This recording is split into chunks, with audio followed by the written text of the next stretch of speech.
What if I told you there were details you didn't notice? Things that would shock you if you actually noticed them. From these characters' real voices, all the way to Genu and rumors of secret scenes. This is going to be fun to talk about. Like and subscribe because I'm about to let you in on big reveals that will make you look back on K-pop demon hunters.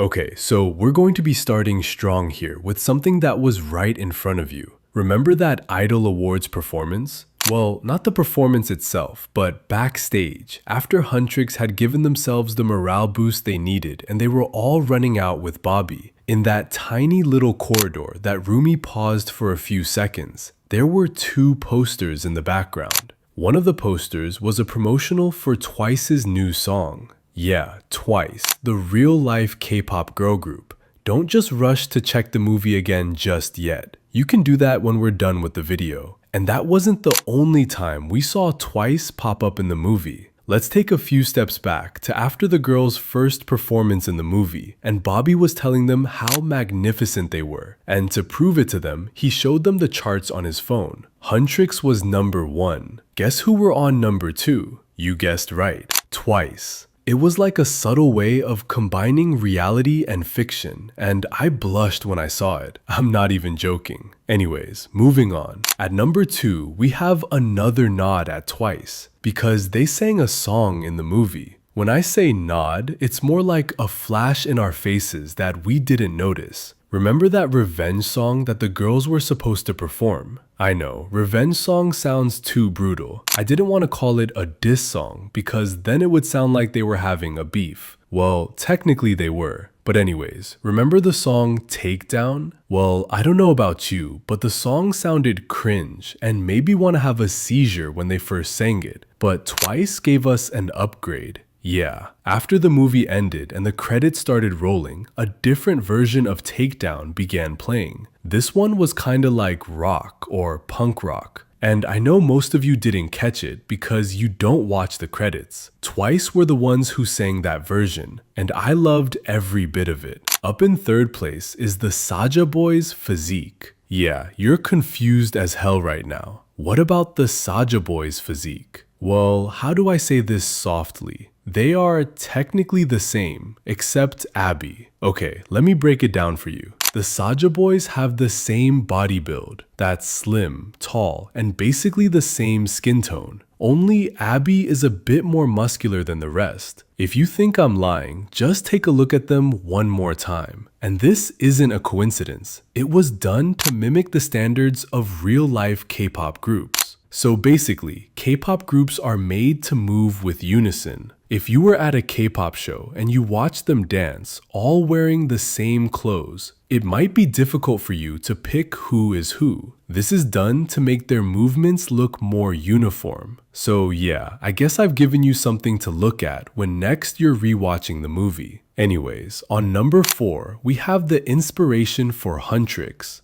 Being such a sensational girl group, you would think that they were inspired by another girl group, say like Blackpink, but they weren't. As a matter of fact, the idea for the girls was gotten from ancient Korean shamans. The shamans were mostly women, and they had the ability to see and communicate with spirits. They were basically the bridge between the land of the living and the land of the dead. They would chase off evil spirits that were causing problems to villages or people, and sometimes they had weapons with them. But they mostly chased these spirits away by singing, dancing, and performing certain rituals. So you can see the similarity. I guess you could say that those ancient shamans were the OG demon hunters. Next up is Derpy the tiger and Sussy the magpie. What if I told you that they are not demons? Tell all those voices in your head to shush up and listen to me. Derpy and Sussy were Genu's pets in the movie. But if you look close to their bodies, they are covered in protective symbols. If you're a big-time K-drama fan, I'm sure you must have run into protective symbols one way or the other. Families put them up to keep evil spirits away. The both of them were inspired by jakodo, a genre of Korean folk painting that normally depicts a tiger and a magpie. These paintings were believed to be talismans. The tiger would ward off misfortune and evil, while the magpie would bring good luck and prosperity. Anyways, that's all for derpy and sussy. At number 6, we have the meaning of the Hunmoon.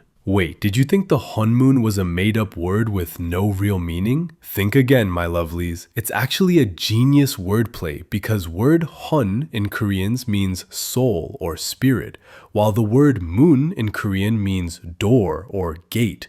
So when you put them together to get Hunmoon, it translates to soul door or spirit gate. That's so cool, isn't it? I mean, that's technically what the Hunmoon is. It is a spirit gate that keeps the demons on their own side, or a soul door, which keep the souls of humans on their own side, which is the human world. I'm a bit of a nerd, so just saying this is making me smile. Moving on to number 7, which is about the Saja boy's name. Yup, more hidden meanings. So the word Saja means lion in Korean, and we can't doubt that the Saja boys are like lions. They are charismatic, handsome, fierce, and powerful, which is a cool name for a boy band if you think about it. But that isn't all Saja means in Korean. Saja is also the short form for the Chosum Saja. What does that mean? Well, nothing too serious. Ha, I'm kidding. It's actually quite serious. It's basically the Korean version of the Grim Reaper, a messenger of hell or the underworld. It was right in our faces. These soul suckers are actually so obvious, but I guess this is where scotoma comes in. Scotoma is a blind or blurry spot in the field of vision, and the Grim Reaper meaning behind their name is in the blind spot. In other words, the eyes see what they want to see. On number 8, we have their master, Guima. And yeah, Guima's name is scary, but wait till you find out what his name means. In Korean, the devil or Satan is mostly called Magui, and I'm sure you can already see what the writers did. They basically just flipped the word, and from Magui, Guima was born. His name literally tells us that he is the devil, the king of hell, the fire on the seat of the underworld. Sorry, I'm going all Game of Thrones on the titles. Anyways, my point is, whoever said that the devil is in the details has no idea how right he or she was. The 9th Easter egg you missed is the director's voice. Yeah, the director, Maggie Kang, didn't just direct and write the movie, she also voiced minor characters in the movie. But we'll talk about the most obvious character she voiced, which is the air hostess demon at the beginning of the movie. I'm sure you remember her. She was the one watering a flower with coffee and Rumi confronted her. She was so funny, so when I found out that the character was voiced by the director, I was so impressed. Well, I guess she can put voice actor under her resume as well.